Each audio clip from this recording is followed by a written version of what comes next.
Hello, this is Soundout here, and welcome back to another Toy Story review. It's been a while. Like a very long time. But I do have two more Toy Story items. Today we'll be taking a look at Hamm and Mr. Pricklepants. Now, Hamm I did get a few years ago, shortly after Toy Story Week, I believe. It was like a couple, 3 weeks after that. I never reviewed him because he needs to be paired with something. He's not really that interesting on his own. But I recently picked up the Toy Story collection Mr. Pricklepants at my local Toys R Us for the low price of $15 on clearance, and I thought, hey, let's do these two together.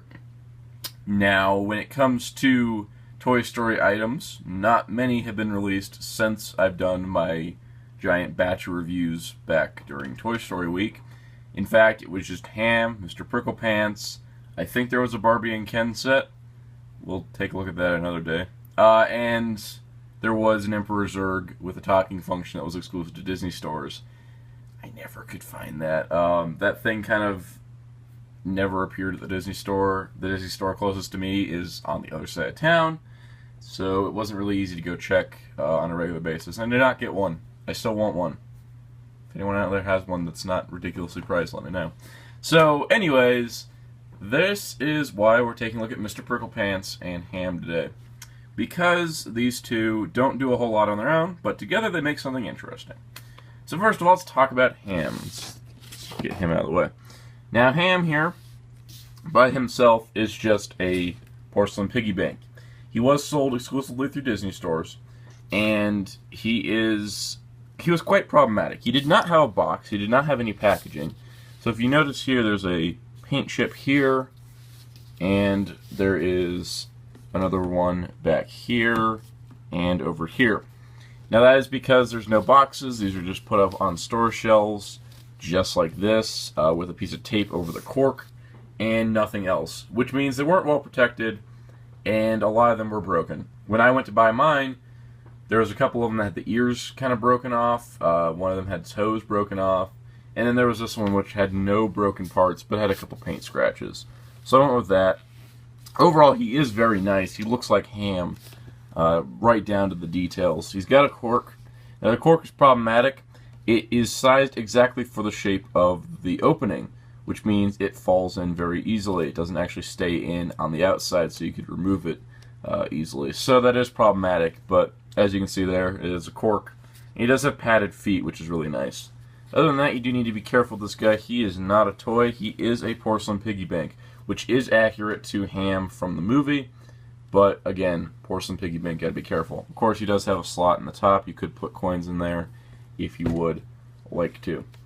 But other than that, there's not really too much to Hamm. He is scaled properly to the Toy Story collection scale, the 1-to-1 scale Toy Story items, so he does fill that purpose, but other than that, he is a porcelain piggy bank that is quite fragile. So if you do get this, don't necessarily get it for a child unless you're going to keep track of it to make sure they don't break it. I don't know how hard it is to find. I haven't done the market research on this as I've had it for years, but I knew it was tricky to find one that wasn't broken back in the day. So if you can get one of these, it's really cool, but other than that, it is just a porcelain piggy bank. There was really no plastic version. I think Wish should have done a plastic version, honestly. But there you go, that is Hamm. So move him out of the way carefully, and we'll bring in Mr. Pricklepants. Now, Mr. Pricklepants is one of the few Toy Story 3 characters to actually get a toy in the Toy Story collection, the other being Lotso. There were a few other smaller plushes for the other characters, but he was the only one to get a full Toy Story collection release. Now, being an actor, he does have a theater-looking box here. So you can see you got a stage for him inside, which is pretty cool. Other neat little things like Mr. Pricklepants, the greatest actor of our time. You get Hamlot with some neat little stickers on his luggage, including Emeryville, with Home with Pixar. Reenact his greatest performance right here in his own theater stage. The plump and fuzzy Mr. Pricklepants made strictly for cuddling. He doesn't really do a whole lot. He does not talk like the other Toy Story collection items do. He is just a plush Mr. Pricklepants that is properly scaled, which works out for me. I don't mind. the in-movie toy version of him does not talk. He is just a plush, so this works out. There he is. Kind of stumbles backward a bit. He does have a certificate of authenticity because he is still Toy Story collection, which is pretty nice. And overall, he is really cool. He doesn't do a whole lot. You can kind of balance him a little bit. But he is just a plush Mr. Pricklepants. But he's a very well-made plush. He was released for $25 originally.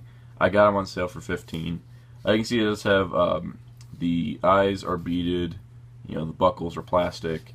The hat up here I thought was really well done. It's felt. It's a nice stiff material as well.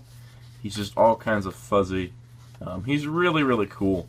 Now, if you aren't really collecting the more recent characters in Toy Story, like the Toy Story 3 characters, then he isn't totally necessary. But if you are one that wants, you know, one-to-one scaled Toy Story items, he's definitely something that you'll want in your collection. Plus, he can pull off acting poses. But other than that, there isn't really a whole lot to him. I feel like $25 is almost worth it. I feel like he should have sold for $20. He might have done a little bit better at retail.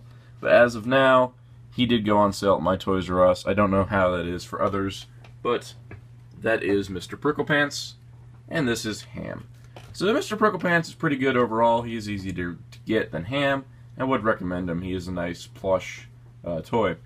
Now Hamm is tricky because he is a fragile porcelain bank. So these are kind of items that you put in to add to your collection to try to complete them a bit, but they aren't totally necessary. They aren't super major characters, but they are two characters I really do enjoy. I'm glad I finally got to review them. Now, will we see more Toy Story reviews on this channel? Well, if I ever find a good price on Zurg, you can definitely say so. And we might have a special appearance as, if I recall correctly, my mother did buy the Barbie and Ken from Toy Story 3. So that is around in the house, and I just need to find that, and I'll probably review that at some point to just finish off as much of the Toy Story items that I have purchased over the years. It has been a while since I did a Toy Story review, and I want to do more, but if there aren't more stuff coming out, it makes it hard for me to do it. I only collect the one-to-one scale, like the full-size Toy Story items, so it is a little tricky to review things that they do now with the smaller figures. But I will keep up to date with Toy Story items best I can, and there will probably be another video like this covering a few more items. But until next time, be sure to check out HeroTalker.com for all your Toy Story news and more, if there is any. And be sure to stay tuned here on Soundout 12 for 3 videos a week, where I cover model kits on Monday. I do a random review in Soundout's Toy Chest on Thursday, and I do my normal reviews on Saturdays. But until next time, this is Soundout saying goodbye.